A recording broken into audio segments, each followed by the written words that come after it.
அஜித் குமாருடைய மரணம் அது திட்டமிட்டு செய்யப்பட்ட கொலை. பத்திராளியம்மன் கோயில் நாடார் சமூகத்துக்கு மட்டுமே சொந்தமானது. இந்த நகை திருடு போன குடும்பம் சென்னையில் ஒரு ஐபிஎஸ் அதிகாரிக்கு நிற்கும். மேலிருந்து உத்தரவு வந்து பஞ்சா பறப்பாங்க. ஏன்னா அந்த அதிகாரியுடைய தயவு இவருக்கு தேவை. ஏன்னா ஊழல் பண்ணி மாட்டிக்கிட்டான்னு அந்த அதிகாரி காப்பாற்றுவார். நீ தாண்டா எடுத்த மேலிருந்த டைட் பண்ணு, எதை அவன் பாடியை டைட் பண்ணு. அதுக்கு என்ன அர்த்தம்? அவனுக்கு தாயா இருக்கு, உதச்சு வாங்கு. வாங்கு. கையை கட்டி காலை கட்டி சித்திரவதை பண்ணி மிளகாயை கரைச்சி குடிக்க சொல்லி அப்பா இராணுவ முகாம்களில் கூட இவ்வளோ சித்திரவதை இருக்காது. ஒரு மனித உடலை 6 பேர் சேர்ந்து எவ்வளவு சித்திரவதை செய்யணுமோ அந்த அளவுக்கு அவனை கொடுமைப்படுத்தியிருக்க. இல்லையா இப்போ அந்த 6 பேர் அடிக்கும்போது தெரியாதவன் செத்துருவான், இந்த உடம்பு தாங்காது அப்படின்னு. செத்து போனால் என்ன, நமக்கு ஐயா சொல்லிட்டார், கொய்யா சொல்லிட்டார். ராஜாஜி ஆஸ்பத்திரியில் கொண்டு அனாத கிடங்குல மாச்சூரில் போட்டு தப்பிச்சு ஓடி போயிட்டாங்க. அரசியல்வாதி காப்பாற்றிடுவான். முதலமைச்சர் தெரியாமல் நடந்து போச்சுக்கிறாரு. 6 பேரை நீங்கள் பணியிலிருந்து என்ன பண்ணியிருக்கணும்னா டெர்மினேட்டே பண்ணியிருக்கு, நீக்கியிருக்கணும். டோட்டலாக நீக்கிட்டு அவர்கள் மீது 302. புதிய சிந்தனை நேயர்களுக்கு வணக்கம். இன்றைய சிறப்பு நேர்காணலில் நம்முடன் இணைந்திருக்கும் சிறப்பு விருந்தினர் மூத்த பத்திரிகையாளர் திரு தமிழா பாண்டியன் அவர்கள். ஐயா வணக்கம். வணக்கம். கடந்த 2-3 நாட்களாகவே பெரிய சம்பவம் தமிழ்நாட்டை ஒழிக்கிட்டு இருக்கு இந்த அஜித்குமாருடைய மரணம். இதை நீங்கள் எப்படியா பார்க்குறீங்க? என்ன நடந்திருக்கீங்க உண்மையிலே? இல்லை, இப்போது அஜித்குமாருடைய மரணம் அது திட்டமிட்டு செய்யப்பட்ட கொலை. எதற்காண்டி? எதற்காகனா அவன் அந்த பத்திரகாளியம்மன் கோயில் சாதாரண ஊழியன், மடப்புறம் சாதாரண ஊழியன். அந்த கோயில் நாடார் சமூகத்துக்கு மட்டுமே சொந்தமானது. ஓஹோ, பத்திரகாளியம்மன் கோயில் நாடார் சமூகத்துக்கு மட்டுமே சொந்தமானது. இப்போ இந்த இளைஞனும் அதே சமூகத்தை சேர்ந்தவன். அங்கே கடவுளை வேண்டுவதற்கு வந்த நிகிதா குடும்பமும் அதே சமூகத்தை சேர்ந்தது. ஓ, ஒரே கோயில். ஆமாம் ஆமாம். அவங்க திருப்பணம் கொடுத்தது டாக்டர். அப்போது குலதெய்வம் அவர்களுக்கு. அப்போ அங்கே வர்றாங்க. அப்படி வருகிற பொழுது நீங்கள் அவங்க தாயார் வீல் சேரில் வருகிற ஒரு மாற்றுத்திறனாளி. அப்போது கோயில் முன்னாடி பிரகாரத்தில் அவங்க காரை நிறுத்தி வீல் சேர் எடுத்து வெளியில் வச்சு, அப்போ அங்கே தற்காலிக பணியாளராக இருக்கிற அஜித் குமார்கிட்ட கார் சாவியை கொடுத்து இதை கொண்டு போய் நிறுத்தி செட்டில் காரை பார்க் பண்ணி நிழலில் பார்க் பண்ணி சாவியை கொடுக்குறாங்க. இப்போ இவங்க தாயாரை வீல் சேரில் வச்சு கோயிலுக்குள்ளே கூட்டிகிட்டு போயிடுறாங்க. அதன் பிறகு அஜித் குமாருக்கு கார் ஓட்ட தெரியாது. அஜித் குமாருடைய தம்பி நவீன்குமாரும் அங்கே ஒரு தற்காலிக பணியாளர். ஓ, அவனும் அங்கே தான். ஆமாம். அப்போ அவனுக்கும் ஓட்ட தெரியாது. வேறொரு நபரிடம் கொடுத்து அந்த காரை எடுத்து கொண்டு போய் பார்க் பண்ணுறாங்க. அப்போ கார் எத்தனை பேர்கிட்ட மாறி இருக்கு? 3 பேர்கிட்ட மாறி இருக்கு. 3வது பேர்கிட்ட மாறுகிற 3வது ஆள் எடுத்துகிட்டு போனார்ல, அது அவரோடு நின்னதா இல்லை 4வது ஆளும் அந்த காருக்குள்ளே? எப்பவுமே கார் பார்க் பண்ண போனால் என்ன பண்ணுவாங்கன்னா, இந்த பார்க்கிங் நபர்கள் என்ன பண்ணுவாங்கன்னு கேட்டிங்கன்னா, ஏசியை போட்டு கொஞ்ச நேரம் காரில் உட்காந்துருப்போம். ஓஹோ, அடுத்தவங்க காரில் தான் உட்கார முடியும். ஆமாம், சொந்தமாக கார் வாங்க வசதி இல்லை, ஏசியில் இருப்பதற்கு வசதி இல்லை. அப்போ என்ன பண்ணுவாங்க, விலை கார்கள் வந்தால் அது ஒரு காடு, மொட்டை காடு, கோயில் இருக்கிற இடம். ஏசியை போட்டு கொஞ்சம் நேரம், ஏன்னா எப்படி சாமி கும்பிட்டு வரக்கு 1 மணி நேரம் ஆகும் கண்டிப்பாக. அப்படி வருகிற பொழுது அப்போ அந்த 3வது நபர் 4வது நபர் எங்கே இருக்காங்க, காரில் ஏசியை போட்டு நீங்கள் அதாவது குஷன் சேரில், விலை உயர்ந்த காரில் என்ன இருக்கும், நல்லா குஷனாக இருக்கும், புசுன்னு இருக்கும். அப்போ ஏசியில் உட்காந்து நீங்கள் அது வேகாத வெயிலில் அலைவதை ஒரு 1/2 மணி நேரம் ரிலாக்ஸ். அப்போது அந்த காரில் இந்த காரை யார் ஓட்டிகிட்டு போகிறான்னு அவருடைய நண்பர்கள் பார்ப்பான். அங்கே அந்த ஏரியாவில் அவனை காரில் உட்காந்துக்குவான். ஆமாம், இப்படி 3 4 5 பேருக்கு மேலே கை மாறி இருக்கு. ஆனால் ஒரு கட்ட பையில பின்னாடி மணிப்பர்ஸு, இந்த நகை எல்லாம் இருந்திருக்கு. இவங்க கார் சாவி 1/2 மணி நேரத்துக்கு கழிச்சு கொடுத்துட்டாங்க. யார்கிட்ட? அஜித் குமார்கிட்ட கொடுத்துருச்சு. 5 பேர் 3வது ஆள் சாவி வந்துருச்சு. ஆமாம், இவர் இங்கே இருக்காரு. ஆமாம். அஜித் குமார் சாவி வந்த பிறகு மீண்டும் கார் எடுத்துகிட்டு இங்கே பார்க் பண்ணுறாங்க. இங்கே இடத்துல திருப்பி இவங்கெல்லாம் ஏறுறாங்க. ஏறுகிற பொழுது பார்த்தா அந்த கட்டப்பையிலிருந்து ஒரு பொருள் வெளியில் கிடக்கு. ஓ, உடனே அவசரமாக தேடுறாங்க. நகை இல்லை. ஒரு 9.5 பவுன் நகை இல்லை. நகை எங்கே எனக்கு தெரியாது, உனக்கு தெரியாது, நான் எடுக்கல, நீ எடுக்கல. அப்போ அவர்கள் 2 பேர் என்ன பண்ணுறாங்க, நேராக பக்கத்தில் மானாமதுரை ஸ்டேஷன் அங்கே போய் புகாரை கொடுக்குறாங்க. புகாரை கொடுத்துட்டு அவர்களுக்கு வேண்டிய ஒரு ஐபிஎஸ் அதிகாரி, அவர் எங்கே இருப்பார், சென்னையில். ஆமாம். அவருக்கு ஐஏஎஸ் அதிகாரி சொன்னாங்க. ஐயா இல்லைங்க, அது இந்த வழக்கை திசை திருப்புவதற்கான ஒரு குழு செய்கிற ஏமாற்று வேலை. ஓஹோ. நீங்க கேட்டா தலைமைச் செயலகத்தில் ஒரு ஐஏஎஸ் அதிகாரி போன் வந்துச்சு. இல்ல, அது இந்த வழக்கை டைவர்ட் பண்ணுவதற்கான வேலை. நீங்க ஐஏஎஸ் அதிகாரி சொன்னா எந்த காவல்துறை அதிகாரிகளும் செய்ய மாட்டாங்க. ஓஹோ. அவர்கள் டிபார்ட்மெண்ட் தான் இதுல. காவல்துறை ஐஏஎஸ் தனி, ஐபிஎஸ் தனி. ஐஏஎஸ் சொன்னா ஐபிஎஸ் செய்ய மாட்டாங்க, ஐபிஎஸ் சொன்னா ஐஏஎஸ் செய்ய மாட்டாங்க. ஒரு ஐஏஎஸ் இன்னொரு ஐபிஎஸ் அதிகாரிகிட்ட சொல்லித்தான் வேலை செய்ய முடியும். கண்டிப்பா. நேரடியாக ஒரு டிஎஸ்பிடியோ எஸ்பிடியோ ஒரு ஐஏஎஸ் அதிகாரி ஆணையிட முடியாது. ஐஏஎஸ் தனி வர்க்கம், ஐபிஎஸ் தனி வர்க்கம். காக்கி சட்டைக்கு மட்டும்தான் கட்டுப்படும். காக்கி சட்டை அல்லாத சட்டை நீங்கள் ஒரு போலீஸ் அதிகாரியை ஒரு ஐஏஎஸ் அதிகாரிக்கு ஆணையிட முடியாது. இப்படி இருக்கு. கண்டிப்பா. அப்போ உதாரணம் சாத்தாங்குளம் சம்பவம். இதில் என்ன நடக்கு, இது என்னன்னா, நீங்கள் தமிழ்நாடு முழுக்க ஒரு தனிப்படை, ஒரு வாகனம், ஸ்ட்ரைக்கிங் ஃபோர்ஸ் மாதிரி ஒரு வாகனம் கொடுக்கப்பட்டிருக்கு. இந்த வாகனம் டிஎஸ்பி கீழே ஒரு தனிப்படை இயங்கும், எஸ்பிக்கு கீழே ஒரு தனிப்படை இயங்கும். டிஎஸ்பிக்கு கீழே இயங்குகிற தனிப்படையில் ஒரு எஸ்ஐ இருப்பார், 2 ஹெட் கான்ஸ்டபிள், 4 போலீஸ், 4 2 6 1 7 பேர் இருப்பாங்க. எஸ்பி தலைமையில் இருக்கக்கூடிய ஒரு தனிப்படைக்கு ஒரு 2 எஸ்ஐ, 2 ஹெட் கான்ஸ்டபிள், 4 போலீஸ், 4 4 8 பேர் இருப்பாங்க. அப்படியே டபுள். இது டிஎஸ்பி கண்ட்ரோலில் இயங்கும், அது எஸ்பி கண்ட்ரோலில் இயங்கும். இன்னைக்கு கூட அது கலைக்கப்பட்டிருக்கியா? ஆமாம். அப்போ இப்போ இது கலைப்பதற்கு இத்தனை வருஷம் ஆயிருக்கு. அதானே ஒரு சம்பவம் நடந்ததுக்கு அப்புறம். ஒரு சம்பவம். அப்போ காவல்துறையில் என்ன நடக்குதுன்னே தெரியல. அது அப்போ என்ன நடக்கும்னா, இந்த தனிப்படை என்ன பண்ணுவான்னு கேட்டிங்கன்னா, அதாவது கஞ்சா வழக்கு, நகை திருட்டு, கிரிமினல் வழக்கு, இந்த வழக்குகளை மட்டும் டிஎஸ்பி தலைமையில் குற்றவாளிகளை கண்டுபிடிக்கணும். ராமஜெயம் வழக்கு இதுவரை கண்டுபிடிச்சிட்டிங்களா? இல்லையே. ஏன் இந்த தனிப்படை இத்தனை படம் போட்டீங்களே, என்ன ஆச்சு? இந்த தனிப்படையுடைய வேலை என்னன்னு கேட்டிங்கன்னா, நகை திருடணும்னா தெரியும், ஹவுஸ் பிரேக்கிங்கே தெரியும், கஞ்சா விற்கிறவனா தெரியும், சமூக எல்லா பயல்களும் இந்த யாருக்கு தெரியும்? தனிப்படைக்கு தெரியும். தேடப்படும் குற்றவாளி உள்பட. இந்த தனிப்படை யாருக்கு கட்டுப்படாது? யாருக்கு கட்டுப்படும்? டிஎஸ்பிக்கு மாதம் ஒரு பெரிய அமௌண்ட் கல்லா கட்டியே ஆகணும். ஓஹோ. யாரு? இந்த தனிப்படை. தனிப்படைக்கு வசூலுக்காக தான் தனிப்படை உருவாக்கி வைக்கப்பட்டிருக்கிறதே தவிர மக்களுக்கான தனிப்படை இல்லை. இந்த சிவகங்கை மாவட்டத்துக்கு கீழே 5 டிஎஸ்பி.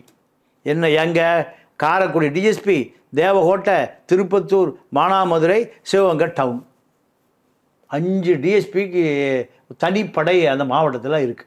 இது அல்லாமல் சிவகங்கையில் எஸ்பி தலைமையில் ஒரு தனிப்படை. ஓஹோ. 6 படை. எத்தனை திருட்டு கேஸை பிடிச்சி கொடுத்துருக்கீங்க? இல்லை, ஒன்று கூட கிடையாது. கஞ்சா விற்கிறவங்க மாமூலு, சாராய விற்கிறவங்க மாமூலு. இந்த நகை திருட்டை மட்டும் ஏன் முக்கியத்துவம் கொடுக்கப்பட்டு நல்ல கேள்வி. முக்கியத்துவம். அப்ப என்ன நடந்ததுன்னா, இந்த நகை திருடு போன குடும்பம் சென்னையில் ஒரு ஐபிஎஸ் அதிகாரிக்கு நெருக்கம். நேரடி ஐபிஎஸ் அதிகாரிக்கு தொடர்பு கொண்ட பிறகு ஐபிஎஸ் அதிகாரி சண்முக சுந்தரம் டிஎஸ்பி மேலிருந்து உத்தரவு வந்து பஞ்சா பறப்பாங்க. ஏன்னா அந்த அதிகாரியுடைய தயவு இவருக்கு தேவை. ஏன்னா ஊழல் பண்ணி மாட்டிக்கிட்டாருன்னா அந்த அதிகாரி காப்பாற்றுவார். ஆமாம். எப்பவுமே மேலே ஒரு அதிகாரி கிடைச்சிட்டாருன்னா போதும், ஒரு அரசியல்வாதி கிடைச்சிட்டா போதும், எப்பாடுபட்டாவது அந்த வேலையை முடிச்சு கொடுத்துருவாங்க. ஏன்? அந்த அதிகாரியுடைய நட்பு வேணும், தயவு தேவை, போஸ்டிங் வேணும். எந்த தப்பு பண்ணாலும் அந்த அதிகாரி காப்பாற்றிடுவார். ஏப்பா எஸ்பிக்கு ஃபோன் பண்ணி, நமக்கு வேண்டிய ஆளுப்பா, அதை விட்டு முடிச்சு போச்சு.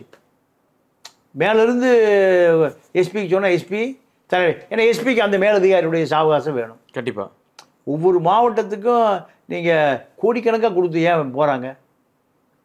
கோடிக்கணக்காக கொடுத்தா பல கோடி சம்பாதிக்கிறதுக்கு. ஆமா. அப்போ இது எப்படி இது ஐபிஎஸ் வேலை என்ன? ஐபிஎஸ் வேலை என்ன? ஐஏஎஸ் வேலை என்னன்னு கேட்குறேன்.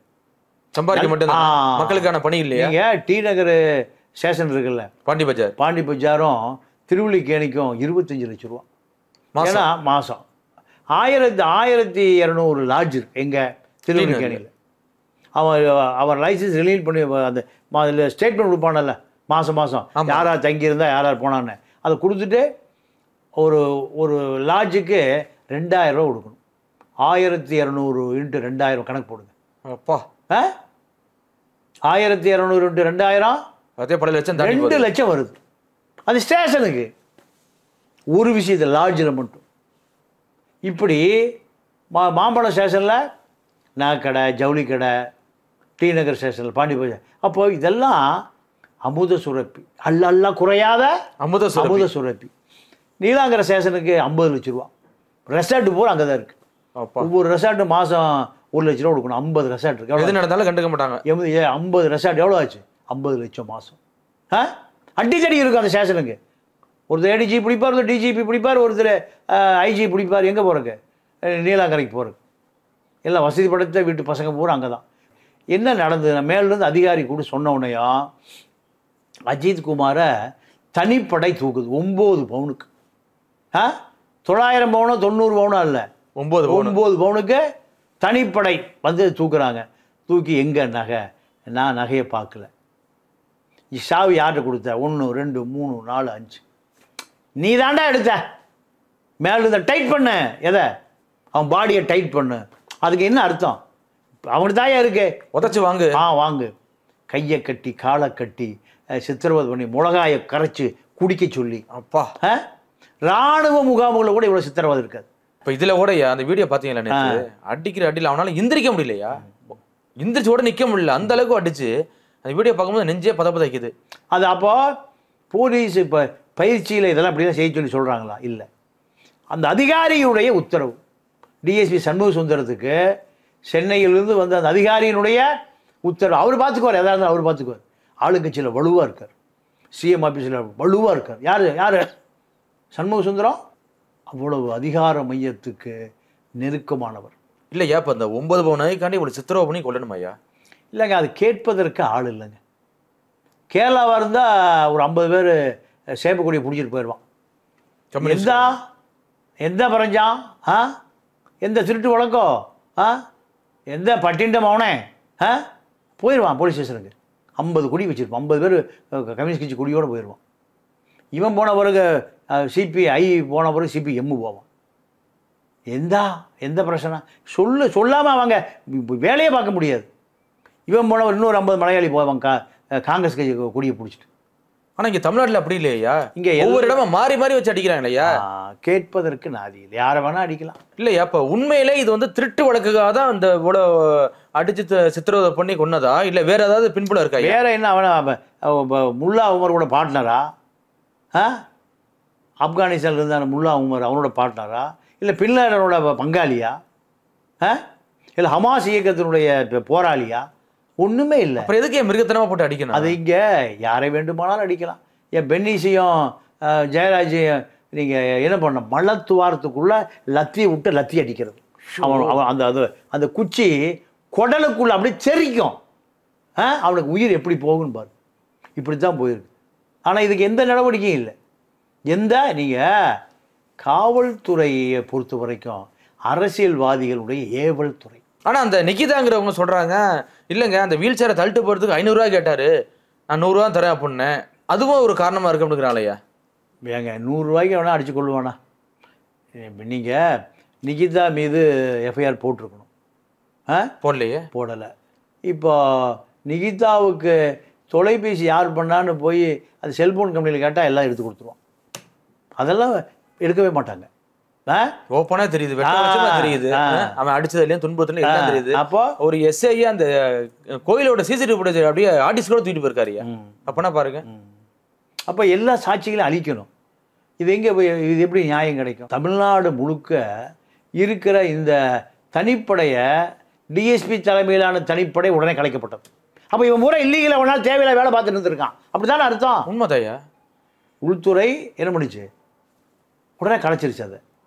அப்போ இவ்வளோ நாள் இந்த குழு என்ன பண்ணியிருக்கான், சாராயம் விற்கிறவங்ககிட்ட, கஞ்சா விற்கிறவங்ககிட்ட, அபின் விற்கிறவங்ககிட்ட இல்லீகலாக என்னென்ன அவங்கள்ட்ட வசூல் பண்ணி பாதியை டிஎஸ்பி கொடுத்துட்டு பாதி எடுத்துக்கு. இதுக்கு தான் தனிப்படை. இதில் வந்து இதை மறைக்கிறதுக்கு 50 லட்சம் ஏதோ டீல் பேசியிருக்காங்க. இல்லைங்க இருக்கலாங்க.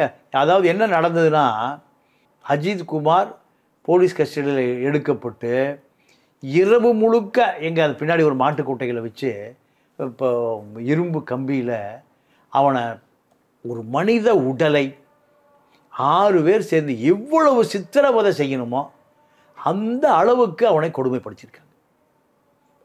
கேட்கவே மாட்டான், யாரும் கேட்க மாட்டான். இறந்து போனவனை எடுத்துகிட்டு மானாமதுரை தனியார் ஆஸ்பத்திரி போயிருக்காங்க. டாக்டர் அவன் செத்து போயிட்டாங்கன்னு. இன்னொரு ஆஸ்பத்திரி போனோம், செத்து போயிட்டான் பாடி. உடனே மதுரைக்கு கொண்டு போயிருக்காங்க தனியார். எங்கே இருந்தே உத்தரவு, சென்னையிலேருந்து உத்தரவு. ஓ, சென்னையிலேருந்து உத்தரவு. ஆமாம், சரி, டிஎஸ்பி சண்முக சுந்தரத்துக்கு. அப்போ இதெல்லாம் போலீஸ் ஏன் ட்ராக் பண்ண முடியல? இல்லையா, இப்போ அந்த 6 பேர் அடிக்கும்போது தெரியாதவன் செத்துருவான், இந்த உடம்பு தாங்காது அப்படின்னு. செத்து போனால் என்ன, நமக்கு ஐயா சொல்லிட்டார், கொய்யா சொல்லிட்டார். ஐயா சொன்னால் கொய்யா சொன்னால் அப்புறம் என்ன பண்ணும்? அப்போது தனியார் ஆஸ்பத்திரி செத்து போயிட்டான், முடிஞ்சு போச்சு, பாடி இல்லை. ராஜாஜி ஆஸ்பத்திரியில் கொண்டு அனாத கிடங்கில் மாச்சூரில் போட்டு தப்பிச்சு ஓடி போயிட்டாங்க. இதான் தனிப்படை. இதன் பிறகு நீங்கள் திருப்போணத்தில் கடையடைப்பு, சாலை மறியல், பணத்தை வாங்க மாட்டோம். உடனே அங்கே யார் களத்துக்கு வரான்னா, திமுகவை சேர்ந்த மாவட்ட துணை செயலாளர், மாவட்ட துணை செயலாளர் ஒருத்தர் களத்தில் குதிக்கிறார். செங்கை மாறன் களத்தில் குதிக்கிறார். களத்தில் குதிச்சு இவரும் நாடாரு அவரும் நாடாரு. பஞ்சாயத்து, கட்ட பஞ்சாயத்து. இதுக்கு என்ன பேரு? ஈரமே இல்லாத கட்டை பஞ்சாயத்து. பணத்தை வச்சுட்டு கட்ட பஞ்சாயத்து நேரமையாது. ஆமாம். அப்போ முடிஞ்சது, பாடியை வாங்கிட்டு போ. இதுதான் ஞாயிற்றுக்கிழமை பூரா நடந்த விஷயம். அவசர கதியில் எரிச்சிட்டாங்க. ஆமாம், ஏன்னா நீங்கள் மறுபடியும் தோண்டி ரீபோஸ்ட்மார்ட்டம் பண்ணால் ஆதாரத்தை ரோட்டில் அழிச்சிடணும். ஆமாம் ஆமாம். காவல்துறை ஆதாரங்களை அழிப்பதே காவல்துறை தான். நீங்கள் மக்கள் தான் குற்றவாளி தான் எதை அழிப்பான்? ஆதாரங்களை அழிப்பான். இங்கே ஆதாரங்களை அழிப்பது யார்? காவல்துறை. அப்போது இதை எப்படி காவல்துறைக்கு எதிராக யார் வழக்கு நடத்துவது? காவல்துறைக்கு எதிராக காவல்துறை வழக்கு நடத்துமா? நீதிபதி இறங்கியிருக்காரு, மதுரை நீதிபதி. நீதிபதிக்கான ஆதாரங்களை யார் கொடுக்கணும்? காவல்துறை தான். காவல்துறை வந்து இதான் ஏவல் துறையாக இருக்க. அப்போது இந்த வழக்குக்கு தேவையான உயிருள்ள சாட்சி, உயிரற்ற சாட்சி, ஆதாரங்கள் எல்லாம் திட்டமிட்டு என்ன பண்ணப்படும்? அழிக்கப்படும். ஆனால் அந்த வீடியோ வந்துருச்சு இல்லையா, அதை அழிக்க முடியுமா? இல்லை, வீடியோ வந்திருக்கு. வீடியோ மட்டுமே தண்டனை கொடுப்பதற்கான ஆதாரங்கள் இல்லையே. கண்டிப்பாக. ஜெயராஜுக்கும் பென்னிஸுக்கு என்ன நடந்தது? ராமஜெயத்துக்கு என்ன நடந்தது? ஒன்றும் நடக்கல, அதான் நடந்தது. அப்போது சிதம்பரம் பத்மினி வழக்கு என்ன நடந்தது? தர்மபுரி ஒசூர் கல்பனா சுமதி காவல் நிலையத்திலே கற்பழிக்கப்பட்டாள். ஒரு டீச்சருங்க காவல் நிலையம் பக்கத்தில் குவார்ட்டர்ஸை குடியிருந்துருக்கிறான். அவளை காவல் நிலைய வளாகத்துக்குள்ளே காவல்துறையை கற்பழித்தான். அதான் சிதம்பரம் பத்மினி வழக்கு, பெரிய ஃபேமஸான வழக்கு. இப்போ Chokkalingam SP murder case accused ஆகி தப்பிச்சு ஓடி 1.5 வருஷம் கழிச்சு மறுபடி போலீஸுக்கு வந்து எஸ்பியிலேருந்து டைரெக்டாக டிஐஜி டு ஐஜி ஆகிட்டார். ஓஹோ, எப்படி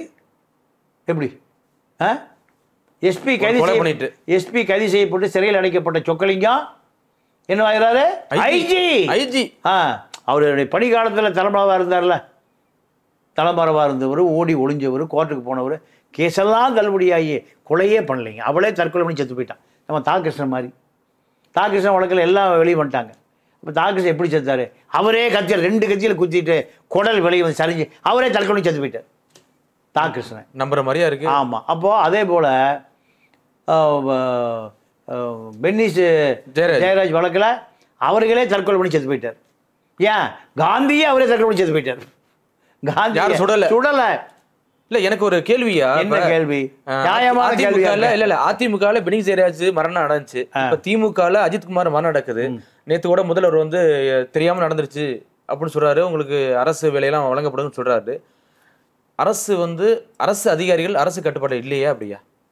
இல்லைங்க, எந்த ஆட்சியிலுமே அரசு அதிகாரிகள் அரசு கட்டுப்பாட்டில் இருக்கிறது இல்லை. இல்ல காவல்துறை கையில வச்சிருக்கிறது முதல்வர் தானையா? முதல்வர் தான். தெரியாம நடந்துச்சு அப்படின்னு சொல்றது என்ன இல்ல நியாயம்? அதாவது என்ன நடக்கும்னா, இந்த உங்களுக்கு நம்ம ரொம்ப வெளிப்படையாக என்ன வெளியே கொண்டு வர்றீங்க.